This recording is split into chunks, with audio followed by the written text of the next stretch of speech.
What is up, ladies and gentlemen, boys and girls? Gurok here, your casual gamer dad, coming at you guys, hopefully during nap time, if she stays asleep, with another World of Warcraft video. Now I was gonna pre-record some footage to go along with this video, but I'm still figuring out how to take pre-recorded footage and time a voiceover with it. It's a thing. I'm figuring out this editing thing. So for now, we're just going to do this live. This is going to be one of the videos that I mentioned in my World of Warcraft Dragonflight review, as of now, video, where I go a little more in depth. Not totally in depth, but a little more in depth to some of the systems that I gave a big thumbs up to in Set of Pro. And we're going to start off with one of the newest features that they introduced in this expansion, and that is dragon riding. So as many as you know, ever since the Burning Crusade expansion, we've had access to flying mounts. And pretty much all the way up until now, it's been the same. You get to max level, you purchase your newest rank of flying for that zone or expansion. That lasted from Mists of Pandaria all the way up to WoD, where after a lot of griping about there being no flying in WoD, they finally relented and started locking flying behind achievements. Namely the Pathfinder achievements, which were good for like 3 or 4 expansions. Giant pain in the ass, but we did it anyway because who doesn't want to fly? And the mechanics of flying have been the same as always. So this is an unbound button, so I'm going to click it. You just take your riding mount. You can see you get up on it, you fap your space bar, and there you go.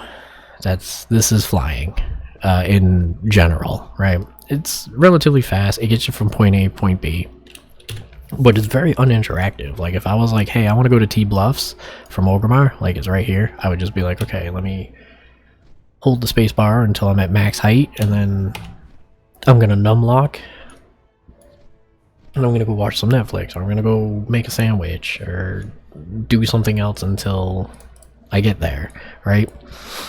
Not really interactive, not the most fun thing. It's just a means to an end. It's transportation that isn't paying a couple gold pieces to have someone else, an NPC, fly your ass from point A to point B via flight path. Dragon riding is a little bit different, and it's a lot more interactive. I'm going to head back into the Dragon Isles now. I'm going to show you guys what I mean. For starters, you have what will be a total of 4 dragon riding specific mounts that you unlock. They are account wide, so once you get them on your main during the main story quest the first time you go through, you have them unlocked for everybody. And you can see it's pretty interactive. You know, we've got different skills. You can see we've got different effects here, like I have little windies and a blue glowy. I've got these buffs, Thrill the Sky. I've got this energy bar here that seems to be depleting and refilling and depleting and refilling, you know. And whoop. It's a lot faster than regular riding. I'm just gonna touch down here. And it's very interactive. And the whole thing about dragon riding is, unlike with regular flying, where you can just fap your spacebar once and then you can just hover endlessly, and if you gotta go AFK, come back and then be like, oh, and I can resume my journey. You can't do that with this. Like, if I step off the edge of this building, I'm gonna keep on going down unless I tap one of my abilities to give myself more height, more speed. It's just, you can't just AFK in the air anymore. And I actually kind of like that, because it makes flying interactive and something you can actually like take part on.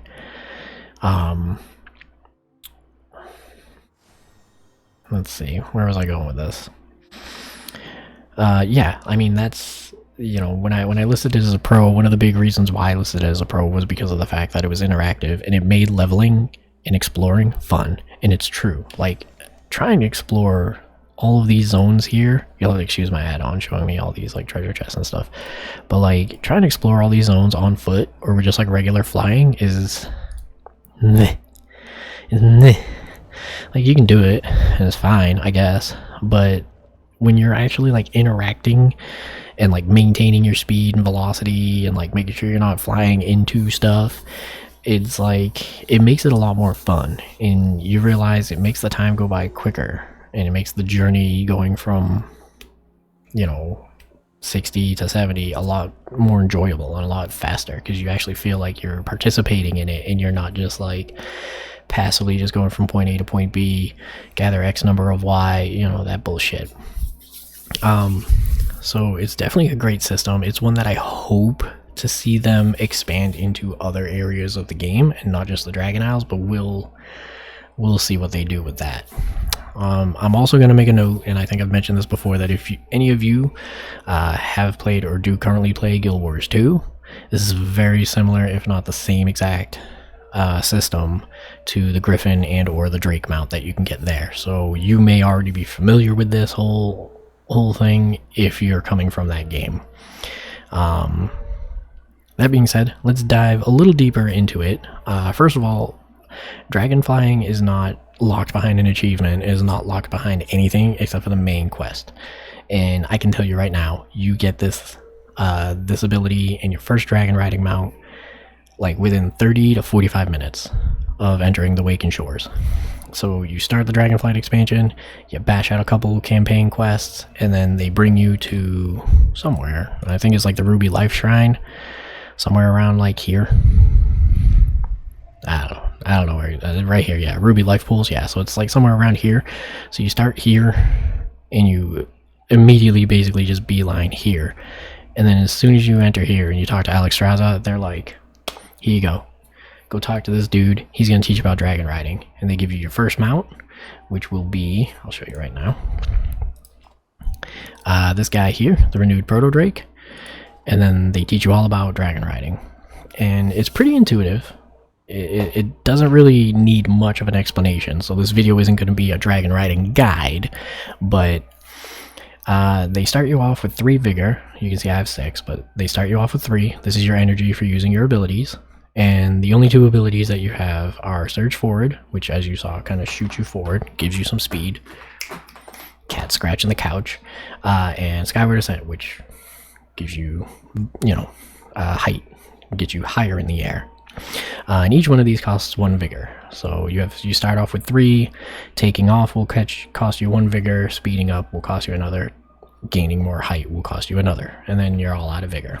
But that, if you see here, if you click on the big dragon, you can see you got skills and unlocks here. That is where, let's see, lift off. This is a passive that just tells you can double fap your spacebar if you want to do it instead of pressing the skill key. It doesn't really mean anything. But this here, Thrill of the Skies. So you could see when I was coming down, remember I got some windies and then it turned into like a blue glowy. That blue glowy is the Thrill of the Skies buff. This is a buff that regenerates your vigor by 1 every XYZ number of seconds. It starts kind of low. I think it starts at 30 seconds, but by the time you max out your abilities, you can see it's like 15 seconds. These other 3 abilities you gain here, these 2 active ones, and then this passive, here you earn as you progress through the main campaign the first time. And once you unlock them, they're just there. You can see there's Whirling Surge, which is basically an upgraded version of Surge Forward. Gives you even more speed, instantly puts you into Thrill of the Skies, but it costs 3 vigor. So you gotta know when you can do it. And it's also got a 30-second cooldown, so you can't just spam it. And then you have Bronze Time Lock, where you kind of like put like a marker wherever you were, and then if you use it again, it'll rewind you back to that marker. So if you fuck up, if you're like flying around and then you like hit a building and you go, oh shit, it'll instantly just like, it won't dismount you, but it'll take away all your velocity and you'll just go start going down. If you want to like redo that, you just press this button and you'll go back to your last waypoint. I don't really use it that often. I haven't found a need. It might be good in the dragon races, but I don't know. Unlocking these skills is pretty easy. You just got to collect these here dragon glyphs. You can see there's 12 in each zone, and they keep track of it for you. And they look something like, you can't really see it from here, this. Now, granted, this is what they look like after you've collected them. If you have not collected them, they're very gold and shiny and spinny. you kind of can't miss them. You'll also get like a little message in your chat and like up here, kind of like a raid warning. That'll be like, your Drake senses a dragon glyph nearby, and that's kind of like your cue to like look up, look around. My suggestion, personally, would be if you want to get the most out of dragon riding, the minute you unlock Dragonflight and you get to the Ruby Life Pools and you get your first dragon riding Drake and they turn you loose into the world, focus on the glyphs. You can get them all the minute you get your first Drake and you learn all about it and you complete that little tutorial. Once you've done it, you can start hunting all the dragon glyphs. If you want to use a guide, there's no shame in that. Use a guide to figure out where they all are. It can be a pain in the butt trying to find them all on your own, but I do heavily suggest you do it because it'll just make dragon riding easy and it'll just make it even more fun. Another cool thing about dragon riding is this here, and you see these kind of like throughout the world. These are called rostrums. Basically, it's glamours or transmogs for your drakes. So you'll end up getting these scrolls throughout, like killing rares or dungeons or just quests in general, that unlock certain customizations for your drakes, and each one has their own set. And you can see obviously the Highland Drake is my favorite one. I did the grind in game for reputation to get what I could to unlock the black color. And you can do all kinds of stuff: horns, horn color, style, transformation. Like eventually you can put like armor on them. Like look at how fucking awesome that is, right?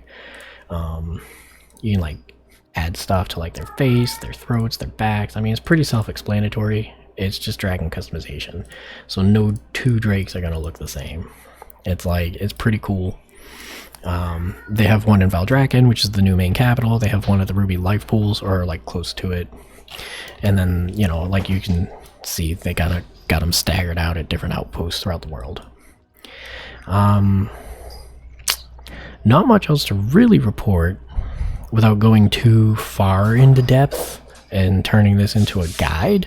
But you can already see, you can just tell just from what I've explained so far, that dragon riding is huge, and it does make the leveling experience so much better. Because I don't know if it says it here. Does it say here? No. It says it somewhere in game, but basically when you unlock all this, when this is done on your main, it's done on everybody. Every single one of your alts has access to all of this as soon as they step into the Dragon Isles. So all you have to do is just redistribute your glyph, you know, your talents essentially for your dragon, and there you go. And you're done. So you don't even have to go through the whole tutorial for dragon riding anymore on your alts, and it's fantastic. And it just makes leveling alts even better. So if leveling wasn't good enough, now it's even better. So dragon riding is really fun, it's really intuitive. There is a bit of a learning curve. I struggled with it at first because A, I didn't immediately seek out all the dragon glyphs, so I was kind of gimping myself, and B, I didn't realize that there was a bit of like technique to it, as it were. I'm going to show you guys a couple tricks. So obviously when you take off, you want to take off from somewhere high if you can. You don't want to just do it straight from the bottom flat ground. So if you can do it from somewhere up top, do it. If you want to double fap your spacebar, go ahead. It's the same thing as just hitting your skyward ascent. But you take off, and then if you have it unlocked, use Whirling Surge, and that's going to give you guys Thrill of the Skies. Make sure when you're gliding, keep yourself slightly angled down. This may seem counterintuitive, but you do it for a couple seconds, regen some vigor, hit skyward ascent, and if you keep that pattern going on, you'll be fine. If you want to get somewhere faster, you just use Surge Forward when Whirling Surge is not available, and you just keep that going. And you just keep regenning your vigor, using it, regenning your vigor, using it, so on and so forth. The important thing is that you obtain this Thrill of the Skies as soon as possible, and then you just maintain it. You know, you might lose it here and there, like maybe you straighten yourself out a little too much and you glide like this for too long, and oh, see, now we lost it. But then you just angle yourself back down, and as long as you got one vigor, you Surge Forward, oh, you get it back. It's real easy to get it back once you've obtained it the first time. And then you just keep that pattern going. Another little trick is when you use Skyward Ascent, something that I've learned is if you rotate your camera upwards, right? So watch, you hit it, rotate it upwards, you're going to get a little more height and still maintain your Thrill of the Skies. So you might lose it if you angle yourself up too much, but you'll get yourself a little hint, like a little extra height, a little boosty boost, and still only use 1 vigor and maintain your Thrill of the Skies, which will regen more vigor. So just little tips, something to practice. It takes a little while to get used to it. It also takes a while to understand, I don't know why I just clicked it, that you don't need to hold your directional keys to guide yourself. You will just automatically go and do the things. So you can see here now, I'm just like, I'm not angling myself downward, I'm just gliding straight, and you can see very slowly I'm losing speed. And eventually what's going to happen is we're just going to come to a stop and just start going down slowly. And if we don't angle ourselves downwards, we're just gonna go falling. See, you can see, look.